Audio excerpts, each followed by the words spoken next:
Hello everyone and welcome back to my channel. My name is Evelyn.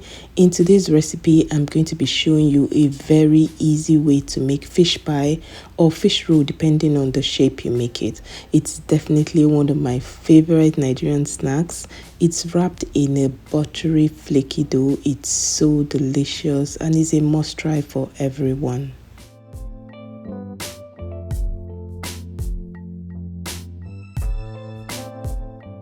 So to make this recipe, I'm going to be using 3 cups of all-purpose flour, 1 stick of butter, which is equivalent to 8 tablespoons of butter, 1.5 teaspoon baking powder, 1 teaspoon salt.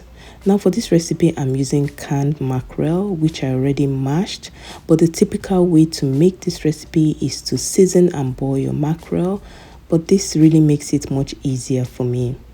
I'm also going to be using some chopped onions, some chopped habaneros, some cabbage. This is actually optional. You can also use some diced bell peppers. Just add whatever vegetables you like to add. After all, it's your recipe. Some fish seasoning, some vegetable oil, some oregano. You can also use some thyme if you don't have oregano, and some minced ginger and garlic. So I'm going to start by making my filling, and I just added some vegetable oil. Then I'll add some onions once the oil is hot. I'm just adding my minced garlic and ginger, my habaneros, and I'm going to stir to combine, and I'll let this fry for about a minute or 2. So for your filling, you can decide to add any vegetable of choice, any vegetable you have available. I had some cabbage in my fridge and I said to myself, why not? So now that I've added my cabbage, I'm going to stir this to combine, and I'll leave this to fry for about a minute or 2. So guys, if you're still watching this video, I want to say thank you so much. And if you haven't given the video a thumbs up or you haven't subscribed to my channel, please do so you don't miss any of my amazing recipes. So now that this has been cooking for about a minute, I'm adding the mashed fish. When I add this, I'm just going to stir to combine and let this fry for about a couple of minutes. Next, I'm going to be adding some fish seasoning, some dried oregano, and some salt. So if you don't have oregano, you can also use dried thyme.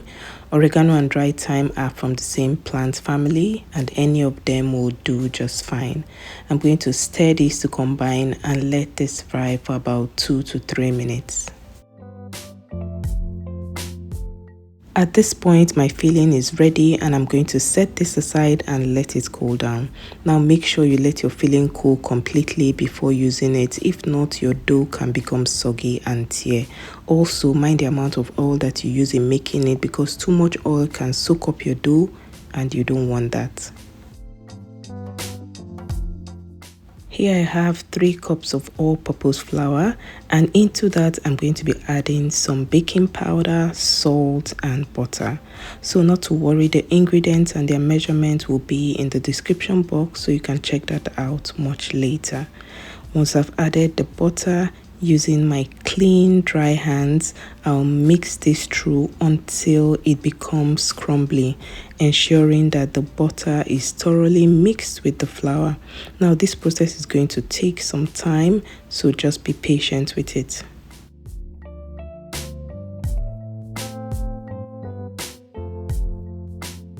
Now once it becomes crumbly just like this, I'll start adding some cold water, a little at a time, and I'll mix. I used cold butter and cold water because I wanted a really flaky pie. But you can use cold butter and room temperature water, or room temperature water and cold butter. Whichever one works for you will do just fine.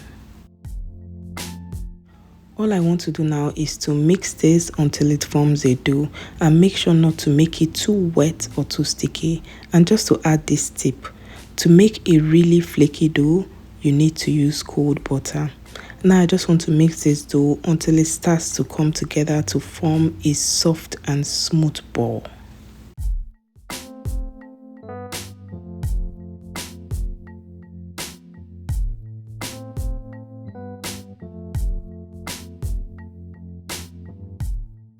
Once the dough comes together, I'll wrap it in a cling film and let it rest in the fridge for about 15 to 20 minutes. This process makes it easy to roll out and helps you get that perfect buttery crust. Also, it helps to relax the gluten and makes it easier to roll out.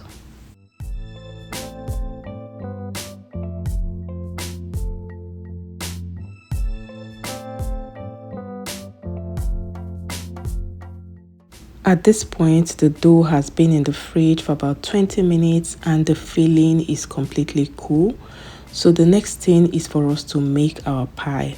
I'll start by pouring some flour on the work surface so that the dough doesn't stick to the table.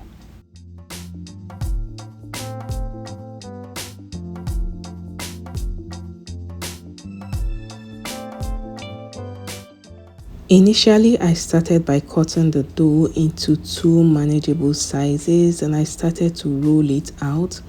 But while I was rolling, I realized it was too small. So I combined the dough again and started to roll this because I wanted a big flat dough and I also wanted to save some time in the kitchen. And this is what I have here. You want to take your time to roll out your dough, ensuring you don't make it too thin or too thick so that it can hold the filling really well. If it is too thin, it won't hold the filling. Now, once it is nice and smooth, I went ahead to cut out the edges to make it into a rectangular shape. You can also do this with a pizza cutter or your kitchen knife. Guys, you don't have to throw out the edges because you can still roll them out again and make another pie, which is exactly what I did.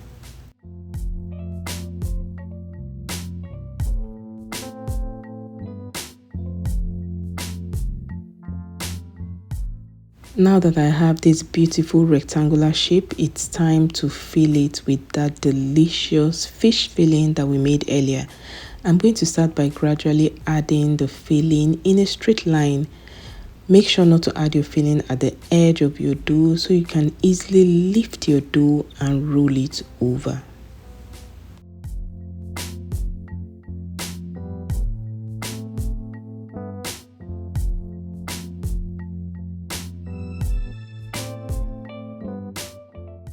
Once I'm done filling up the dough, all I'm going to do now is to lift it up and gently roll it over. Now you can use your clean hands to push in the fish filling to make it easier for you. And again, I'm going to cut out the excess and I'll brush some water to seal off the edges. Please bear in mind that you do not need too much water for this because using too much water can make your dough really soggy and you don't want that. Next, I'm going to just roll it over and press it down lightly to seal it. And you can already see that the fish roll is looking really beautiful. Now I'm going to cut it into my desired sizes. You can make yours longer, you can make it shorter. And I'll be using the first one that I cut to make sure that I get uniformed sizes. So to make the pie-shaped fish roll, I went ahead to roll out the excess dough into a flat, manageable dough. Remember, not too thin or too thick. The first one we made was fish roll. Now, if it gets too sticky, just add some flour. And you have to be patient with this process. Just roll it out until you get a flat, manageable dough. Then I'm going to cut out a small rectangular shape and I'll save the excess dough to make another pie. You are going to repeat this process until you are done with your dough.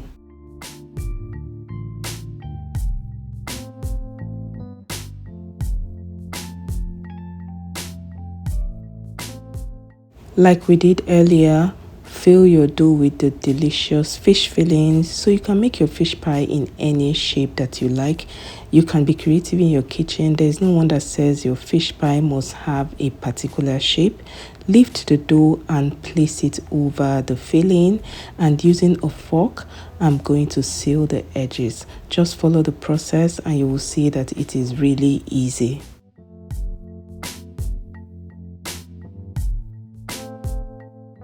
I'm going to whisk an egg for my egg wash. Some people also like to add a bit of water or milk into the egg and then whisk.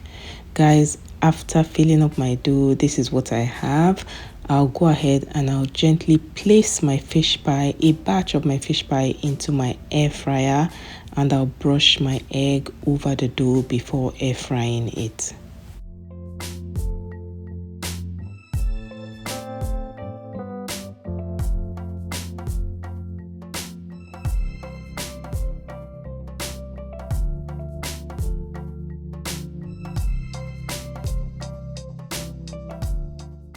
So guys, let me take this time to tell you a bit of what the egg wash does. Now the egg wash creates that beautiful golden brown color that you often see in your breads, pastries and pie, because the protein and fat in the egg actually help with browning and shine. So I'll just gently brush the egg wash over the dough before air frying. Once I'm done with that, I'm also going to poke some holes in the dough using a fork.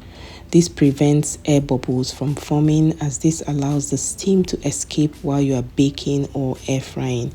It also allows heat to circulate better so that the dough cooks evenly. Once this goes into the air fryer, I'm going to air fry at 350 degrees for about 12 to 15 minutes. Now look at this, guys. Our fish roll is ready, and you can see that it has that nice golden brown that we were looking for, and it looks really flaky and delicious. If you've watched to this point, I want to say thank you so much, and don't forget to hit the like button and also subscribe to my channel if you haven't already done that. Thanks again for watching, and I'll talk to you in my next video. Bye.